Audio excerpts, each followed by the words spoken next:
Hey guys, good afternoon. This is Clay with Clay's AC and Auto Repair and Clay Motion here in Grand Rapids, Michigan. If you find this video to be helpful, please subscribe, click the notifications, send me your wonderful comments. If you want to reach out to me, hit me up on Clay's AC and Auto Repair on the Facebook.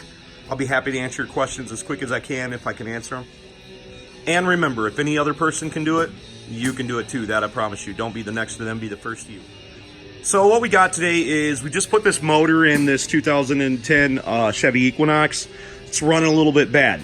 No check engine lights. It'll when you first start it up, it runs great for about 5 seconds or so, and then it kind of starts. You'll see here in a second, and I'm gonna show you how we diagnose this problem. With no check engine lights, it kind of makes it a little bit difficult. Did you leave a fuse out? Did you not hook something up? But we had checked all that stuff, and in my mind, I'm pretty confident that I did everything correctly. So what I did was, now I should have mentioned already that you should take caution when doing this test that I'm about to do. You're going to be spraying brake cleaner on there, and your spark is coming from here, so you shouldn't really have any problems. But I have caught cars on fire doing this, so have a fire extinguisher handy just in case you have a loose connection or something on your alternator and it creates a spark and starts a fire. You can put it out. Don't get all frantic. It's no big deal. You'll be able to put it out right away. You won't have any issues. Okay, so the first thing we're going to do is we're going to loosen up this flathead screwdriver bolt, or I believe that's a 7mm, and we're going to take that out of our way. We're going to have another cover that's flipped over here on the ground that just simply pulls off. You pull the oil plug off of there, lost for words, pull that up off of there, and then you're able to get down to the throttle body like I have it this way, and you'll be able to see how I did the test here in a second. So right when you start this thing up, it runs real good. Just for like a second, kind of idles up a little bit, and then it'll start herking and jerking here in a second. Can you hear it? Then if we take and spray some brake cleaner, it smooths out quite a bit.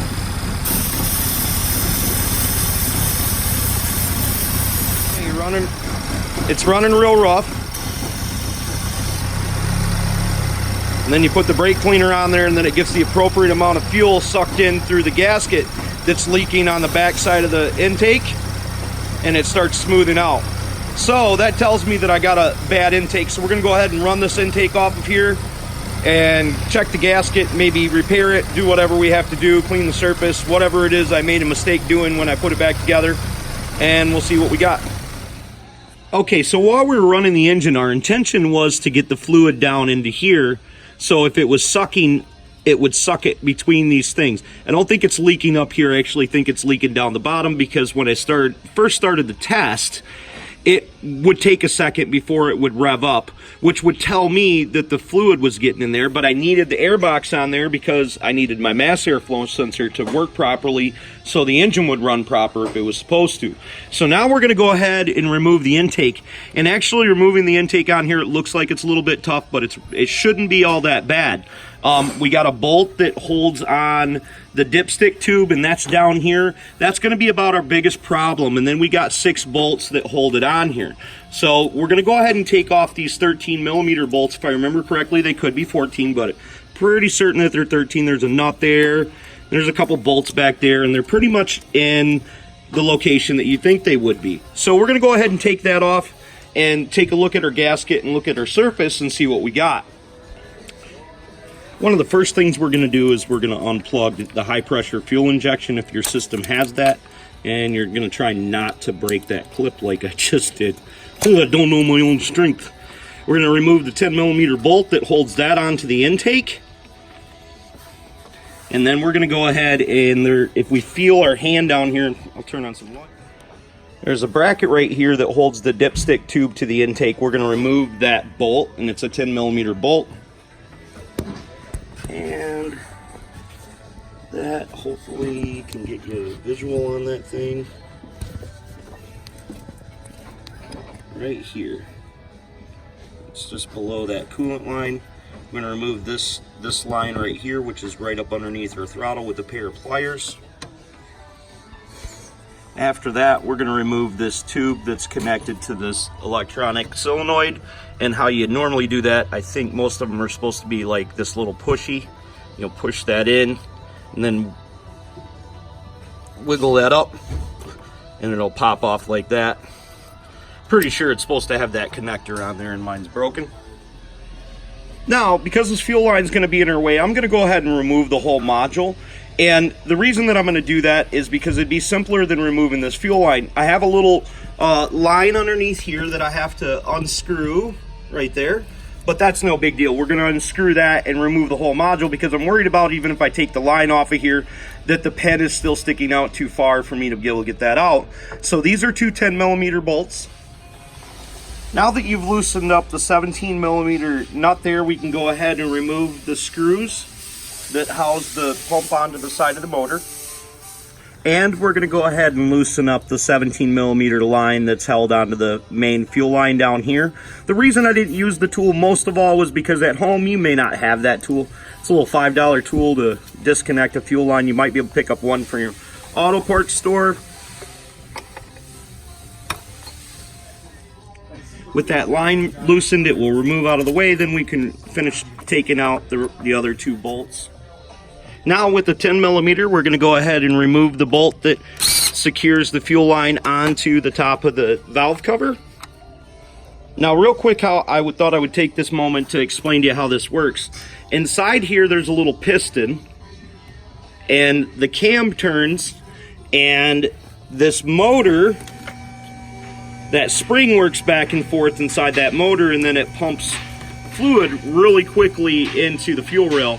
This is actually a secondary fuel pump, because you have a fuel pump that pushes the fluid to this motor, and then this motor pressurizes it and pushes it into the cylinders really fast. So now we've got that disassembled, we're ready to start taking out our bolts that hold our intake on. So now we've got our intake pulled back, and we can see something that's kind of interesting to me. We just put this motor in here and just put it together, but if you look down here at the discoloration, and you can see how I can wipe that away, that was probably sucking air in there. I don't think these two were sucking air, maybe in this corner, but that looks like that was sucking air as well. So what we're going to do is I'm going to pull this out of here, and we're going to check the flap, make sure the gasket surface is good and not broken, and then we're going to put some dielectric on it and seal it up, and I'll torque it down this time, make sure I got the right amount of pressure on the intake, and we're going to look at it and check it for cracks. Okay, so to remove the lower hose that I've gotten on the bottom of there, what I did is I took my left hand right here and I squeezed the clamp, and then I took my right finger, and as the clamp was squeezed, I pulled it down the hose. Now the hose is stuck onto the fitting right here. Hopefully you can see that. We're going to go ahead and take a pick tool, and we're going to run it in there to loosen up that hose. Or if we can take our hand and twist it, we may be able to twist it off there and pull this way as we do that, and then hopefully the hose will come off for you easily. This is a pick tool, and I couldn't get mine off that way, but I tried that first. So now I'm going to try to get up underneath the hose. Now I'm not going to try to poke the side of the hose as I take it off of here, but that's what we're going to do. Okay, none of that's working, so now we're going to try some hose pliers. Now these work is you get them on there, and then you can just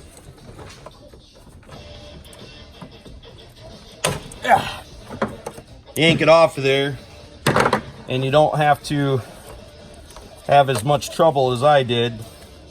And plug this final electrical connector there.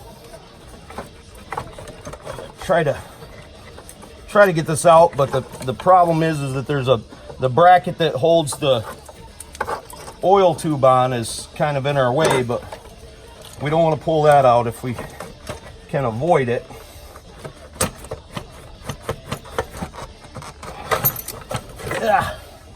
Tight fit. All right, so let's see what we got. Make sure we don't have any cracks. So we're gonna inspect these, make sure that they're sticking up past the top there, and then we're gonna take some dielectric and put that on there. So if they are leaking, if we look at this one right here,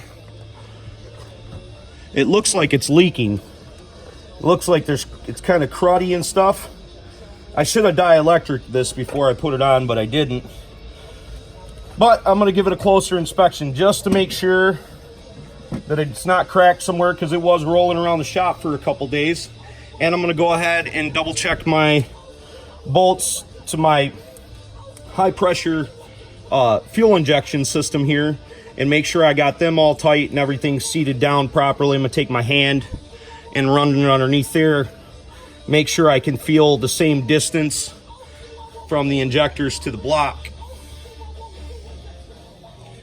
Okay, so to clean the surface, we're gonna take a little bit of parts brake cleaner. You could also use one of the sanding disc or sandpaper, and we're gonna spray it on the rag, and then we'll be able to clean all of the intake ports.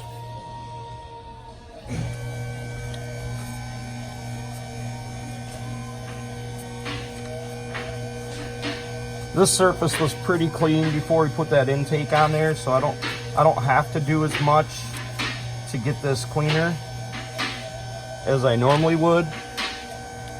But because a couple years, you know, having a die grinder with the sanding disc on it would probably take this off like we already did.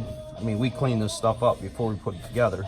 I just didn't put any dielectric on the O-rings, and they were probably used. So, you know, if you didn't put new O-rings on the intake, or if your intake is old, they dry out sometimes. Factory ones are pretty good. Felpro are excellent. So that's an idea of what to use. Now, don't be afraid to spray this thing off and get that brake cleaner down inside there, and let it swash around, and you can take some of the extra carbon out from there that's on there, and then get your gaskets all cleaned off, replace them, or, you know, clean them up and reuse them. Don't be afraid to remove the throttle body itself, and when you remove it, don't pull the gasket off, lift it up in each part so you don't stretch this gasket out and you can reuse it. And then you can get into there and clean that area up, and also you'll be able to clean the back of the throttle really well, and you can do that with some, you know, whatever, brake cleaner and a rag, and just wash that thing off. You can move the motor by hand, so you can take it and open it up like that, and then get inside there and clean the throttle plate out really well. And that'll make things work a lot more efficiently, per se. Now that we've got everything clean, we can go ahead and take some, this is called So-Glide, but you can use any petroleum grease type base stuff. I highly recommend using a dielectric, but you don't have to use that. I mean, it just got to be something that's, you can use Vaseline if you want. I don't kick. It doesn't make no difference what you use, but I want to get that on there just to give the little bit of surface, a little bit of something to stick to the metal and seal up the two parts. Now we're going to go ahead and put our throttle on now that we've got that all cleaned up. Still a little bit of stuff in there, but that's no big deal.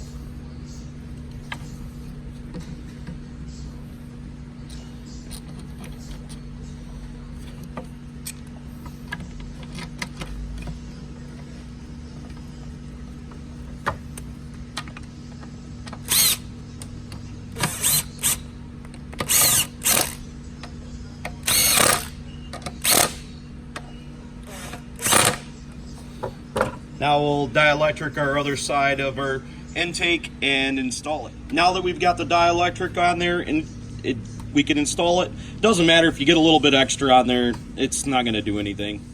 Now while you're installing this, you want to take your hands and put it around, make sure that you don't have like this connector in the way or something like that, and you just want to give it some nice wiggles. You're going to have this foam that's going to want to stick up in the way, and get in your way. But it should go in there rather easily, and it shouldn't feel teetery when you put it in there, because if it's teetery, then you got something stuck in the way of there. Now we're going to go ahead and put the bolts back in it and stir it up and see what we got.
I want to leave this a little bit loose so I can move it around and get the bottom line, the bottom high pressure fuel line hooked back up on it.